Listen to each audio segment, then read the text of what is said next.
Over the weekend, reactions trailed the testimony by the Lagos State Commander of Military Intelligence Brigade, Brigadier Ahmed Taiwo, who told the judicial panel set up for victims of SARS and the Lekki Tollgate incident that the Lagos State Governor, Babajide Sanwo, invited the military at the height of the unrest in the state.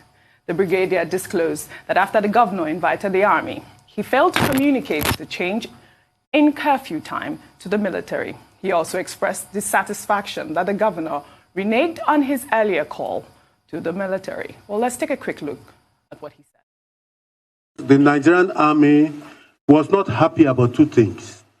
The first, his denial that he asked us to intervene, when in actual fact, it was the proper thing to even do.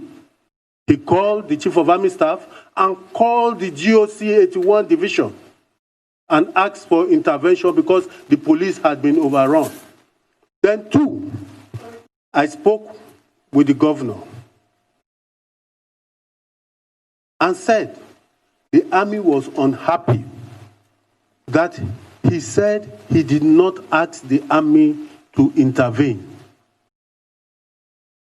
But I'm sure after we've watched everything, we saw he had more than reasonable grounds to ask the army to intervene. All right, let's take a tweet from Olashupo, who wrote, "At least you guys finally admitted you were the ones at Lekki shooting at unarmed civilians. You said you were deployed to de-escalate the building unrest in the state, but you left hoodlums ravaging the streets and went against peaceful protesters." Well, you know, we still haven't heard from the Lagos State Governor. It was on this program that he denied inviting the army just 2 days after the Lekki incident. Let's take a quick look at that before we discuss. The plot thickens is what I was about to say. And I agree with that tweet. We're finally getting some clarity, although there's still too much buck passing for my liking. Did the governor order the soldiers to shoot people? Because that's still been denied. We still don't know who was shot, how many fatalities. There's still so much back and forth about that. We still need to get to the bottom of this. But, you know, you'll remember yesterday was reported that the interim president of Peru stepped down after a matter of days. Yes, exactly. Because peaceful protesters were killed. And in that interview here on Arise that you referred to, I recall asking the governor of Lagos, when the dust settles, how will governors continue in Lagos? While this question lingers, it must be addressed, and we have to get to the bottom of it. Like you said, so far we haven't had any kind of rebuttal from the governor of Lagos, but we're expecting one. There's too many. There are too many question marks. In Professor Bola Akinterienwa's voice, you cannot be more correct. The governor of Lagos State will need to speak up and provide clarification, because Brigadier General Taiwo raised a number of very serious issues.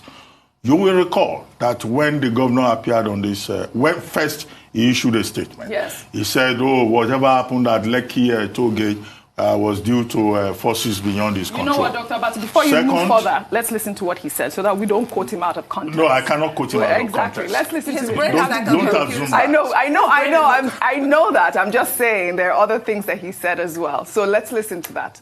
The event that happened at about 7:30, it was just a total shock to me and to everyone around me. I do not know how, you know, we got into that kind of a situation, and it was just something that it was completely unbelievable. You know, when the first call, it was actually one of my cabinet members that was with me. It was a wife that called us and said they were hearing shooting. I said, shooting where? What? He said, no, around Lekki. I said, it's not possible. And we make phone calls around. Nobody said they had sent anybody down. Because the instruction is that police will not be out until 10, 11 p.m. when we believe that almost every of our citizens would have gotten home. So I don't know how, you know, they all got it all wrong or something. But it was just something that I couldn't even explain. Who gave orders? Who gave instructions for military to be there? It's still something that we are investigating, and we've escalated this to the highest level in the military formation, right? And it's something that our government has totally condemned. Okay, Dr. Abati. Yes, but before this interview with the Morning Show crew, he had issued a statement talking about certain powers beyond his control. Now, second, he also said it on this program. Yeah, yes. Because we put him to task on that score. Yes. Second, he also denied on this program. And third, when he spoke to CNN's Becky Anderson, when he started stuttering on the question, Becky Anderson said, I asked you a simple question. And then he said, oh, we saw the video. They look like military men.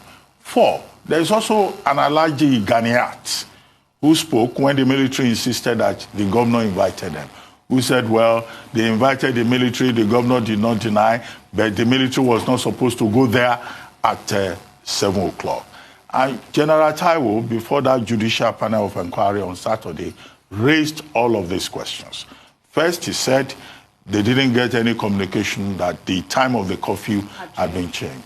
Second, he said that the governor spoke to the chief of army staff, even got him in touch with the chief of staff at the presidency. So in other words, he gave the impression that the governor was lying. Now, the governor of Lagos State is not in a position to use that office to tell lies to the people of Lagos State. And that is why I say that he still owes us an explanation.